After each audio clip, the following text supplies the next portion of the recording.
Hey, Nicole Roberts Jones here, and welcome to another episode of the Meaningful Work Podcast, a time that I connect with you to really give you all the tips, tools, insight, strategy to live a life and do work that gives your life meaning and fulfillment. Beyond excited. Now, listen, we are closing up on this season 1.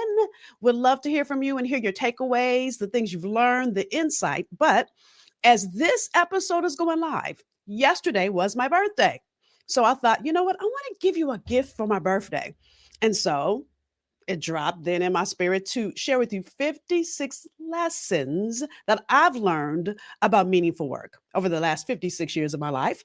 And so this is going to be a three-part series because there's no way. My goal is always to be here for 30 minutes and no longer because I know you're busy. So this will be a three-part series. But in order for me to share the 56 lessons, because guess what, y'all? I had to edit out. I can share so much more than that. I realized that I had to break it up into 8 chapters. Okay. So I'm going to share 56 lessons, but they will be in 8 chapters. So grab your pen because I'm going all the way in. And those of you that are listening on one of your favorite audio sources know that there are slides. And because I'm going to go quickly, we're going to do 2 chapters today. I think it's 2. We'll see where I am at the end of the slides. 8 chapters through the 3-part series. So I'll walk you through 56 lessons. So I'm always going to suggest you come over to my YouTube channel, nrjnetwork.com. Again, that's nrjnetwork.com so that you can see all the slides and get all the insight. All right. So first chapter that we're going to start with is, of course, what do you guys think it's going to be? My favorite topic, purpose, of course. And so also I'm going to, when I can, I'm going to share with you what episodes I dig deeper into these topics because I'm only going to get to give a surface level and they'll be in the show notes. So even if I don't reference them here, please, I suggest you look in the show notes because there'll be more. So if there are areas where I share and you need more, I'll link the episode that is connected to that. Okay. So for this one, the episodes that are connected to this are my second, third, and fourth episodes of this podcast, which was called Cracking the Code, Secrets to Discovering Meaning in Your Work. So if you have questions around your purpose and you don't understand it, I gave you the strategy I've walked clients through over the last 30 years. Whew, how old are you? 56? Yeah, last 30 years, y'all.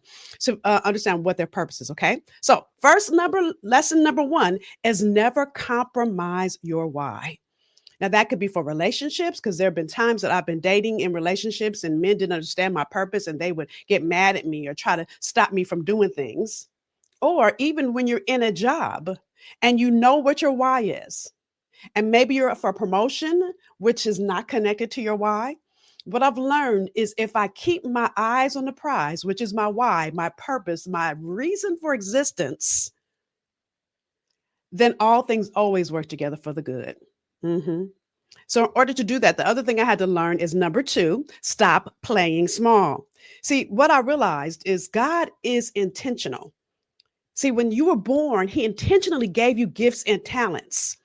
And when I stand in the full power of them, matter of fact, one of my favorite Bible verses, and I didn't know I was going to reference this one here, Matthew 5, I think it's 14 or is it 16? Let your light so shine among men and women. I think it's 5:16, Matthew 5:16. If it's not 16, y'all look 14. I'm doing this off the top of my head. Actually, let me look it up.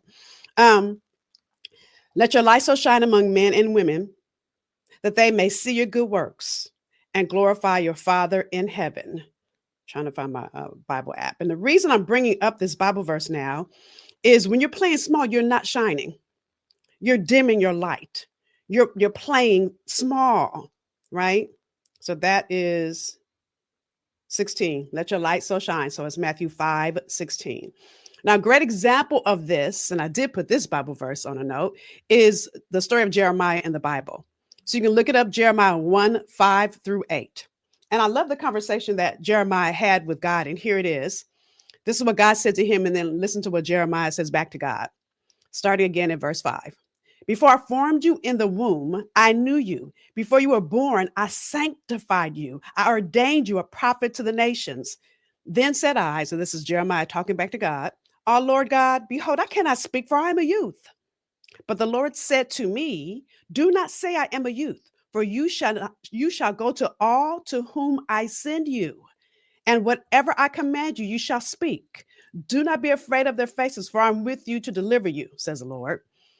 Now, the reason I'm sharing Jeremiah's story here is it makes me remember when I started my own journey, right? And I remember when I had started a program for teenage girls at my church. And I remember, and I'm going to tell this story quickly. And I don't remember if I told this on an episode or not. So I'm going to tell it quickly because we got a lot to cover. Still want to try to get done in 30 minutes. But I remember the church that I founded my teenage youth program was first had me 18,000 members at the time in Los Angeles, was the first, I think, mega church. And anytime I had to make an announcement, I would write it out and then train my girls called it leadership development and let them make the announcement on Sunday mornings, not me. So one particular Sunday, Pastor Murray says, I send, well, let me back up. The way you get your announcements approved is you send it into pastor's assistant, and pastor's assistant will call you and say it's approved. But this particular week, when I sent it into pastor's assistant, she called me back and said, pastor actually wants to make your announcement. And he said just to bring it in the pulpit on Sunday. So I'm so excited that pastor himself wants to make my announcement. So y'all got to know on Sunday, I put on my baddest outfit because I was going in the pulpit. And literally I walked into the pulpit and I handed pastor my note. Well, I tried to, and he pulled my hand to sit down. So I sat down. And then, those of you that go to AME church before announcements, we sing Spirit of the Living God. Well, at least we did it. I don't know if every AME church sings Spirit of the Living God, but we're singing Spirit of the Living God. And I'm still trying to have pastor my note. He won't take it. So to make an even longer story short, when announcement time comes, he pushes me up to the microphone. Y'all probably saw that coming. I didn't. And let me tell you, I was shaking so hard. Those of you that listen, that's my paper shaking, right? So if my paper is shaking, I can't read what's on the paper. So I don't know what I said. I don't know if my sentences went together. I don't know if I made sense. I said something and I pretty much ran out of the pulpit. Thought I was going to fall, by the way, because my legs were shaking so hard. Now I remember after I calmed down from all my nerves, I was so angry at my pastor. I was pissed, if I'm be honest.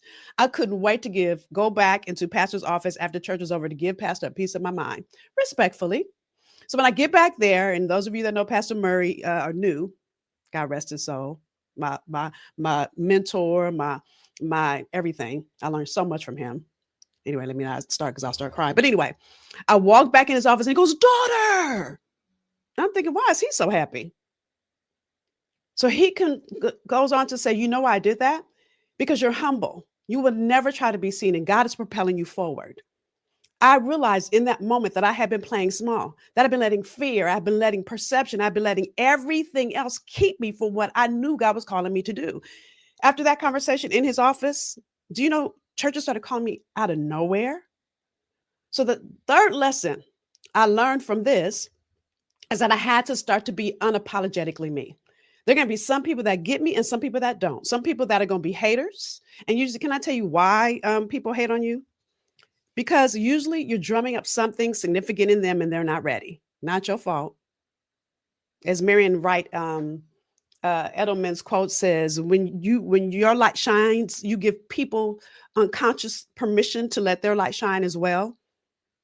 Well, that unconscious permission, some people want it and some people don't. You've got to stop worrying about what everybody else thinks and be the woman, the man that God created you to be unapologetically, not rudely, but clear, focused, and uncompromising.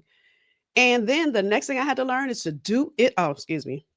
Look, I'm looking ahead of myself. I had to identify what makes work meaningful for me.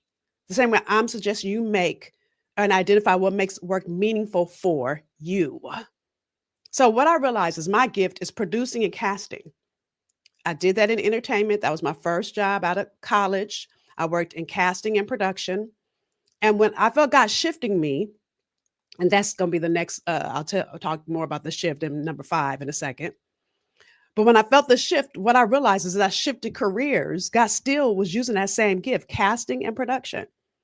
Because even in the career I'm in now, because I just went through another shift.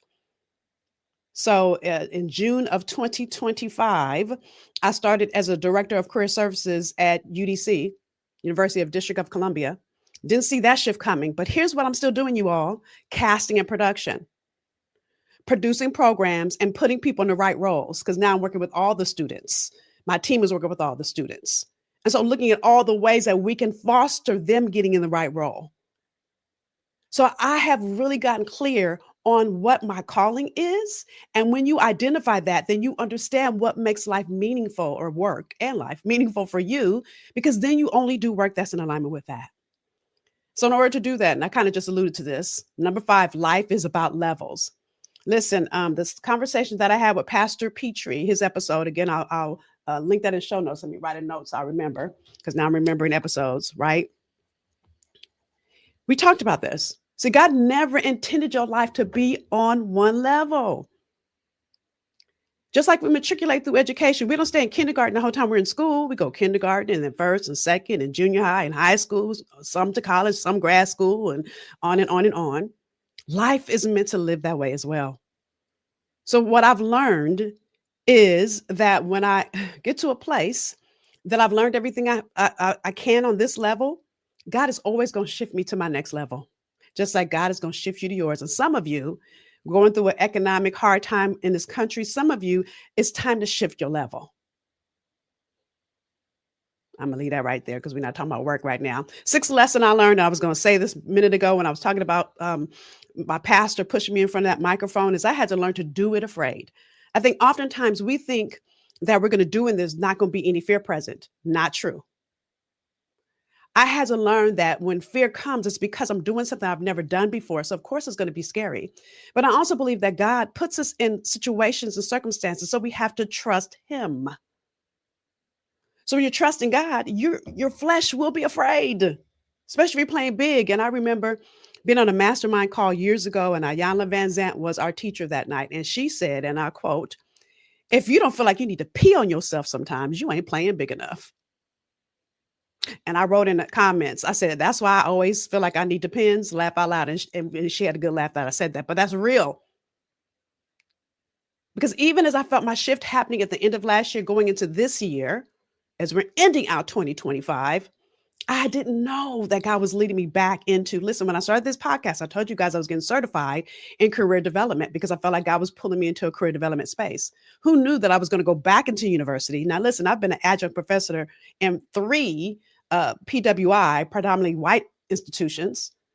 Not only am I back into the university system, but I'm working at an HBCU.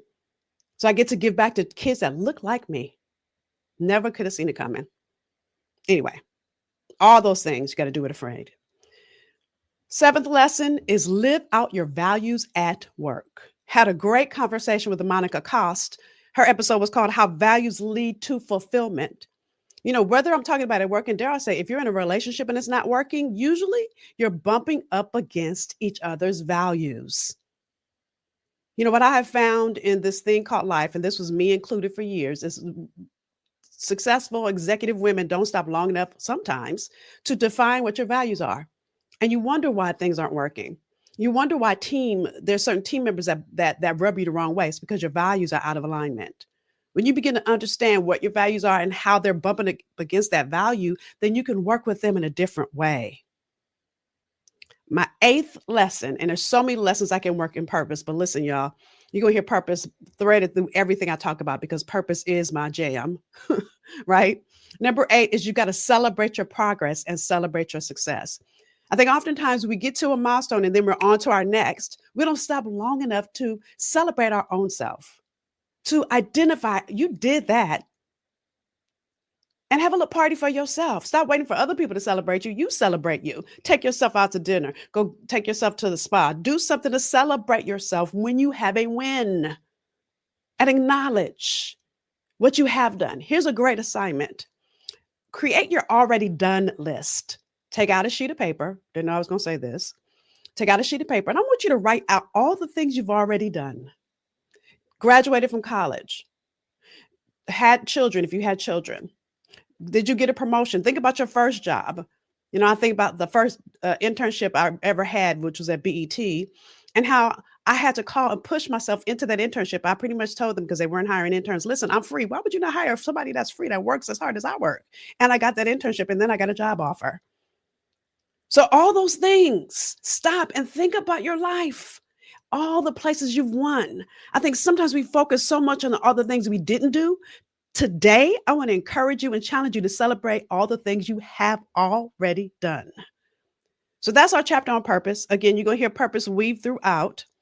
Our second chapter that I'm going to share for this episode is money. Money, money, money. Right, I can't sing, but y'all know what song I'm trying to sing. So, first lesson I learned in money and around meaningful work is that I had to identify my bankroll zip code. Now, if you guys didn't listen to any of our episodes, was I think 4-part series, God Wants You to Be Wealthy. Go back and listen to it because I talked about this, but I'm going to say it quickly. See, I realized that although I don't live in South Central LA anymore, which is where I'm from, and that neighborhood would have had my life defined by jail, drugs, and drive-by shootings if it had its chance. But even after I moved out of it, having a multiple 6-figure business, I still was living, my mindset was still living there. How many of you guys grew up and your mom or parents or family would say, money doesn't grow on trees, or got to rob Peter to pay Paul, or any of those things? I was still living in those things. So first you got to identify where your mindset lives. And then the second thing I had to do, which I encourage you to do, is shift the way I view making money. So again, I go into this in depth, but I had to shift how I looked at money. What I realized is money is energy. Money is energy. Matter of fact, Proverbs 10:22 says, the blessing of the Lord makes one rich, and he adds no sorrow with it. I had to stop feeling guilty for making money. I had to start realizing that I really, and I'm going to say this probably somewhere else, I deserve to make money. But I had to stop focusing on money in the way I was focusing on it, which moves us to number 11. You got to look at source versus resource. See, money is a resource. God is our source. I had to realize that every great and good thing comes from my source, and it's just a resource for me to do the things that I need to do in this life to live and be and breathe and have my being. To be able to pay my mortgage, to be able to pay my Wi-Fi to shoot this episode, to be able to do all the things that I'm able to do in this world, to take a great vacation, to celebrate myself, or celebrate my marriage, or celebrate the season, or whatever I want to celebrate in that moment. But again, money is a resource. God is our source. And I've really had to begin to shift and understand that, listen, I talk about this again, go watch the God Wants You to Be Wealthy 4-part series that I did. Money is mammon. And I break down what it means and all of that in that episode. But I had to stop looking at money as my focus and shift to God as my focus. That shifted really how I began to look at money. 12th lesson is I had to learn the difference between good debt and bad debt. Again, I had to learn the difference between good debt and bad debt. See, good debt is going to college and maybe you might have to take out a student loan. Bad debt is, ooh, those shoes are bad and I need those shoes. I'm going to put it on the credit card. And I really had to learn the difference. And once I learned the difference, the next thing I learned, number 13, is the power of investing in myself. See, with each new level, I realized I needed a new level of my brilliance to get to that place. So even as I shared with you all, at the end of last year, I went through my certification program to become a certified career service professional. That's what it is. Certified career service professional, right? Which was a career development space. But even in doing that, as I was sitting in those classes, it began to show me and begin to really prepare me for the job that I then got 6 months after that. Didn't know what God was up to, but I had to invest in that. It wasn't free. You get what you give. What you invest in yourself comes back to you. So every investment I've ever made for the right reasons, the good investments, always comes back. So I had to begin to really understand the power of investing in myself and stop looking for a hookup and how can I get a discount and can I do it free? If you want it free, listen, there's a saying that the amount you give is what you're going to get back. So if I want it free, I want to hook up, then I'm not going to get much back. But if I give myself the time and resources to build the brilliance that is inside me, God is always going to give that back to you. Now, final chapter for this episode, chapter number 3 is work. Now, of course, I had to do a one on work. And you're going to hear how some of my purpose is going to be present here too. So Number 14, I had to let go of the list I made in my 20s. How many of you guys made a list, whether it was when you graduated from high school, whether it was when you were in college, of all the things you wanted to do or be? See, my list was I was going to be an executive producer. I still am an executive producer. It's just not the way I envisioned it was going to happen. Y'all get that? So when you let go of your list, you realize, I said this a few minutes ago, life is meant to be lived on levels. That list wasn't the level that God had for me. There's a saying that man makes plans and God laughs, because God's plans are usually bigger for us than we have for ourselves.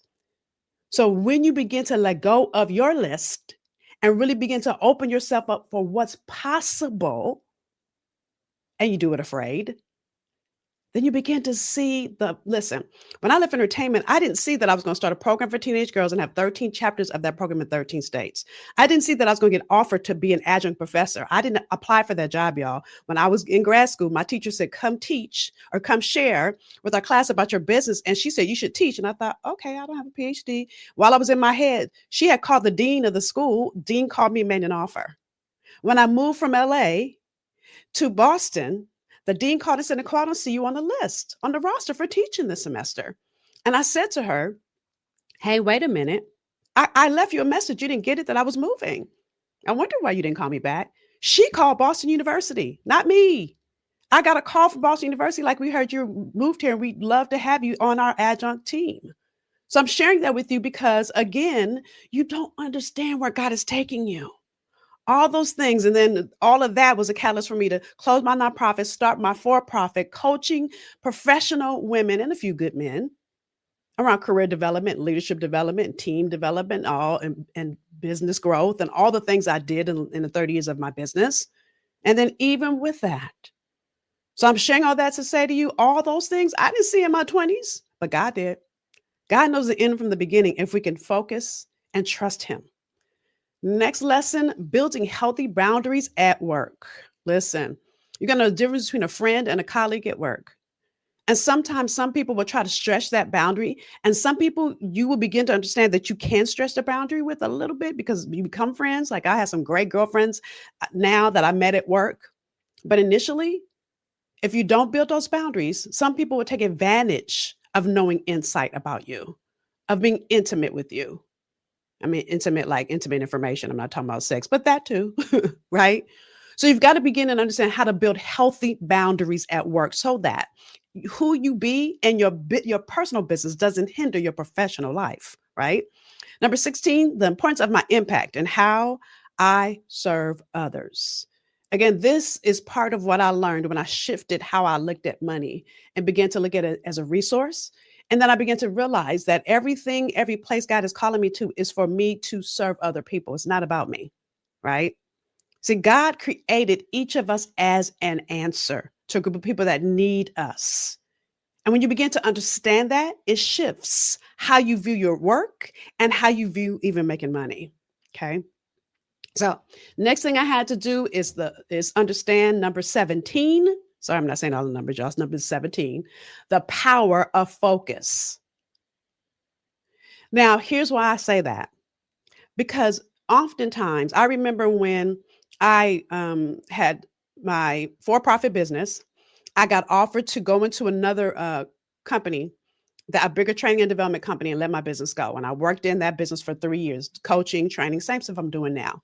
Until 2015, when God told me it was time for me to come out and start my business again. Well, in 2016, after I started my business, many of you know that I worked with Steve Harvey and on his Act Like a Success division, and he was starting a whole new division. And his vice president called me and wanted me to work on content for that. And in that moment, I had a choice because that check, the zeros behind it, looking good. But I realized if I worked with him, it would have taken me off of my focus. It would have taken me away from my why. It would have taken me away from the thing I knew that God had crafted and created me to do, and all the people that I was serving. That was a hard no, though. But can I tell you that I made that same amount in my business in that year because I focused? Hello, come on, somebody.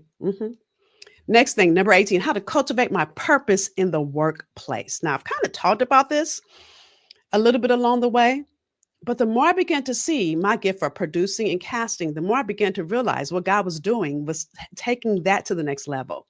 So I left entertainment and went into working with teenage girls. I was producing them and helping them get in the right position as they went and set off on their careers. Many of them, I look at them now and they're in their 40s. How could that be? Right. And looking at their families and careers and the things they're doing, proud of all of them. Many of them have PhDs, master's degrees, CEOs of businesses. I can go on and on. Proud, proud, proud.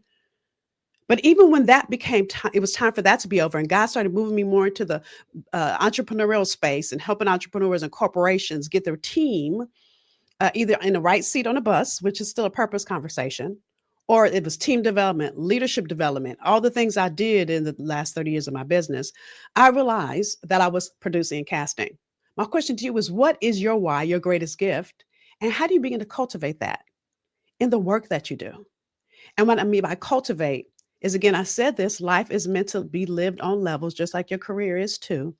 So if you're at a place where you're bored or it doesn't feel big enough or any of those things, and I'm going to talk about this in a second, understand what's happening is it's time to cultivate that gift to the next level. So I talked about this, by the way, in Unlocking God's Plan for Your Life, which I believe was our very first episode of this podcast. That's number 18. So number 19, stop overlooking what you have. Now, I'm going to give you the Cliff Note version of this story, but in 2 Kings 4, 1 through 7, again, 2 Kings 4 through 1 through 7, there's a story called Elisha and the widow's oil. So again, I'm going to give you the Cliff Note version of this story. So, and let me just read it. A certain woman of the wives of the sons of the prophet cried out to Elijah, saying, "Your servant, my husband, is dead. And you know that your servant feared the Lord, and the creditor is coming to take my sons to be his slaves." So, in other words, when your husband died, if you owed money, they take your kids, right? So Elisha said to her, "What shall I do for you? Tell me, what do you have in the house?" And she said, "Your maidservant has nothing in the house but a jar of oil." So I want you to get this. This is verse number 2. She said, "I have nothing but." So she's already overlooking what she has because she says, "I have nothing but."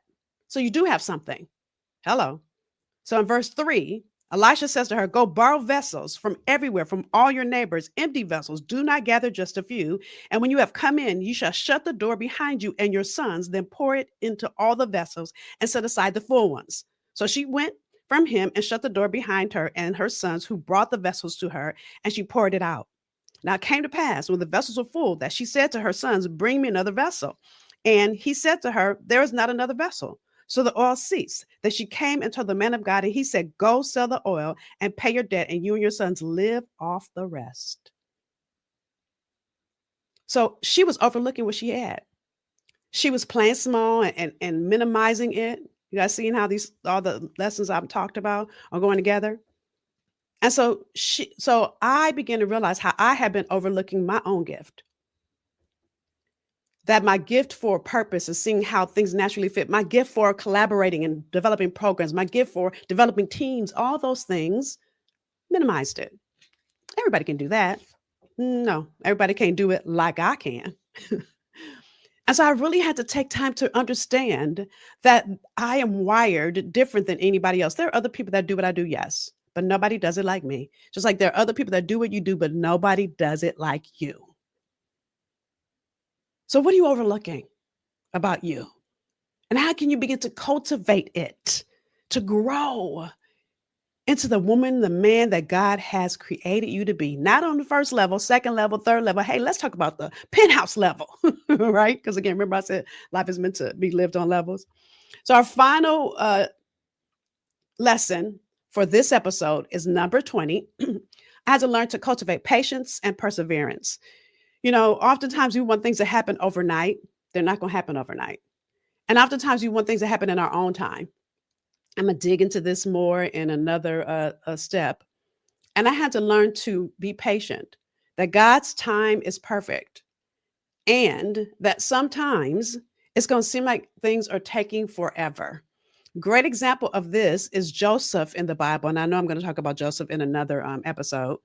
Joseph and his technical dream code. You know, he had a dream that he was going to rule his brothers. It would be, I think it was 13 years, or it might have been 30 years before it actually happened. He had to continue to hang in there and not give up. That's Genesis 37 through 50, chapters 37 through 50. We want to read the whole story. Okay. So that's our first 20 lessons.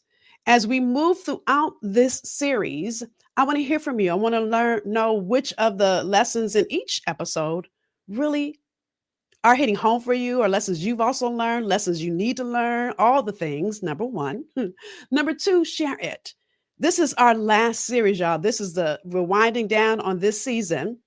And this is a great review, but it's also my gift to you to walk you through lessons I've learned in my life and how you can begin to develop the areas that you may need as well. All right. So with that said, one, share your takeaways. Two, share this episode because there are other people that may need this insight. And until our next part 2, where we walk through our next 18. We got what? How many left? 36 left to go. So 18 the next one and 18 in the last one. All right. So with that said, it's always my honor and privilege to be here with you, to pour into you. I look forward to seeing you in part 2, y'all. Talk to you soon.